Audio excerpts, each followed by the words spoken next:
Tem coisas que precisam ser ditas, outras não. No caso do livro de hoje, eu preciso dizer que ele é excepcional.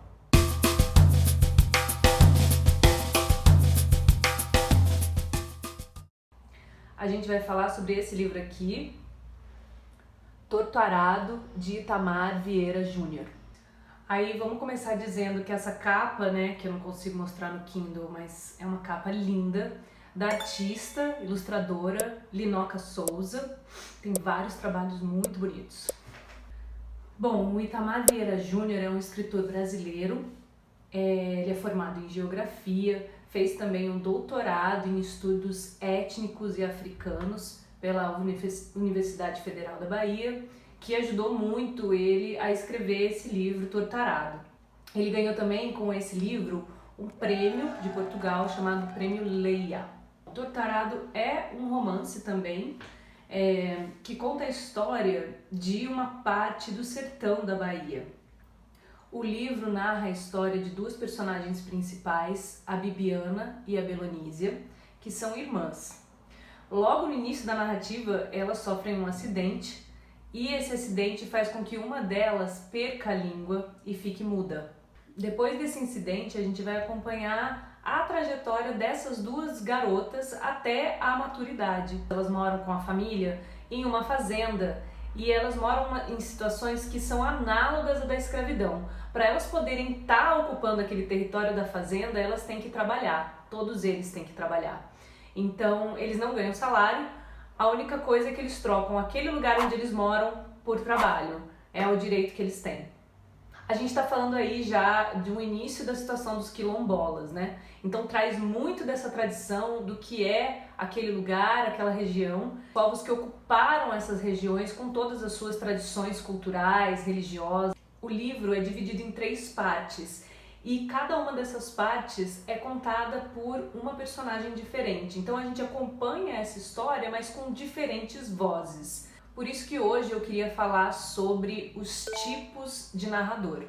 Bom, de uma maneira bem simples, a gente tem 3 tipos de narrador. A gente tem o narrador personagem, o narrador observador e o narrador onisciente.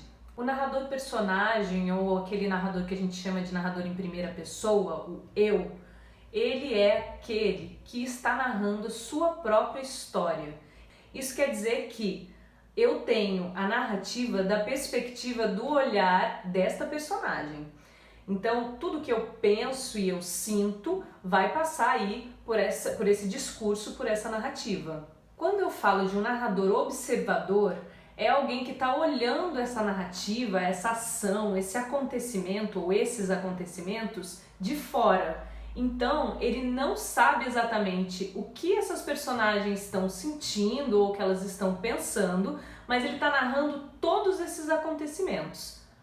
E por fim, o narrador onisciente, que seria um pouco uma mistura desses 2 primeiros, porque o narrador onisciente ele não é aquele que está vivenciando aquela história, mas ele consegue saber tudo o que as personagens pensam, tudo o que elas sentem.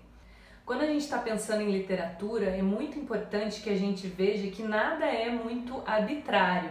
As escolhas, elas são essenciais para a gente ter uma compreensão ou fazer alguma reflexão sobre a obra. Isso quer dizer, portanto, que a escolha do Itamar Vieira Júnior por 3 narradoras em primeira pessoa, ou seja, 3 narradoras personagens, é uma escolha decisiva para a gente entender a obra. Principalmente se a gente pensar que uma dessas narradoras, pelo menos, ela está sem a língua e ela continua falando alguma coisa.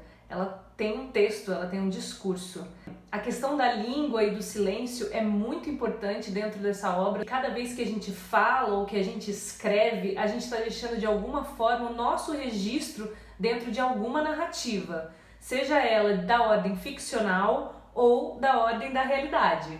E por isso que hoje eu gostaria de fazer uma reflexão de algo talvez um pouco mais complexo. Aí eu queria falar sobre a questão do mutismo e do mutável. Por exemplo, você já reparou que tem algumas coisas que só vão mudar se você não ficar mudo? Tem ainda outras coisas que precisam e pedem o seu silêncio. E aí o que acontece é que a gente tem que saber fazer essa dosagem de qual é a hora em que a gente deve falar e qual é a hora em que a gente deve ficar mudo, silenciar, calar. E aí eu queria que a gente pensasse nas situações que a gente está vivendo hoje, com o governo que a gente tem hoje, com as situações de racismo que a gente vivencia, com a situação de pandemia que a gente está vivendo, no meu caso, com a situação das escolas. Tudo isso são questões importantíssimas para a nossa atualidade. E aí, como é que a gente vai dosar exatamente o que a gente deve falar ou não? Porque o que a gente fala tem muito a ver com as nossas ideias, com o que a gente imagina, com a nossa visão de mundo. Tem muito a ver com nós mesmos. Tem a ver com nós como narradores, personagens das nossas narrativas para uma narrativa maior, que é a narrativa do mundo. E mais importante do que entender isso é entender que cada uma das minhas falas pode provocar talvez mudanças em determinados contextos de outras narrativas. Ou seja, a minha fala, o meu não silêncio ou o meu silêncio provoca uma mudança na narrativa do outro. Porque enquanto eu falo, eu posso estar persuadindo, eu posso estar convencendo alguém, eu posso estar desestimulando, eu posso estar abalando emocionalmente alguém. Tudo que eu tô falando em todos os momentos é importante, mas um momento de crise, um momento em que a gente vê que a gente está vivendo uma situação extrema, tudo isso tem que ser repensado. Outro aspecto também é a gente pensar no que é de fato mutável, porque às vezes simplesmente falar não faz com que as coisas mudem, não faz com que as coisas sejam mutáveis. Voltando para o romance do Torto Arado, uma das personagens é muda e ainda assim muitas das ações que ela faz dizem muito a respeito dela e da relação dela com o mundo e com os outros. Às vezes a sua ação pode dizer mais do que a sua palavra. Ou às vezes a sua ação difere e é incoerente daquilo que você diz. Entendeu essa parada? Mutismo, mutável. Então não adianta você dizer que vidas negras importam enquanto você continua chamando o negro de sujinho. Também não adianta a gente dizer que se importa com o outro se a gente continua chamando a nossa empregada no meio da pandemia para vir trabalhar e limpar a nossa casa. E não faz sentido você dizer que luta contra a insensatez do presidente se você continua e segue fazendo aglomerações desnecessárias. As nossas ações, elas têm que ser coerentes com aquilo que a gente fala. Do contrário, é melhor que a gente não haja e permaneça mudo. E lembre ainda que permanecer mudo também é um posicionamento. De todo modo, eu diria que é diante das situações extremas que a gente tem a capacidade de se reinventar. É nessas situações em que a gente tem que decidir o que a gente vai falar, o que a gente vai defender, quando a gente vai calar e o como a gente vai agir. Acho que é consenso para todo mundo que a gente está vivendo um momento histórico, um momento sem precedentes. A minha pergunta é essa: quais vão ser os seus momentos de silêncio e de fala? Quais vão ser as mudanças que você vai fazer para essa narrativa que está sendo construída? A mensagem é que não adianta a gente olhar de longe e dizer que a gente não pode falar nem fazer nada. A gente pode sim fazer micropolíticas, trabalhar nas nossas esferas para que as coisas comecem a mudar. E eu estou entendendo aqui que eu e você queremos um mundo melhor. Então como é que a gente vai fazer isso acontecer? Então é isso. Obrigada a você mais uma vez que aguentou assistir até aqui. Para não perder a tradição, um beijo de luz.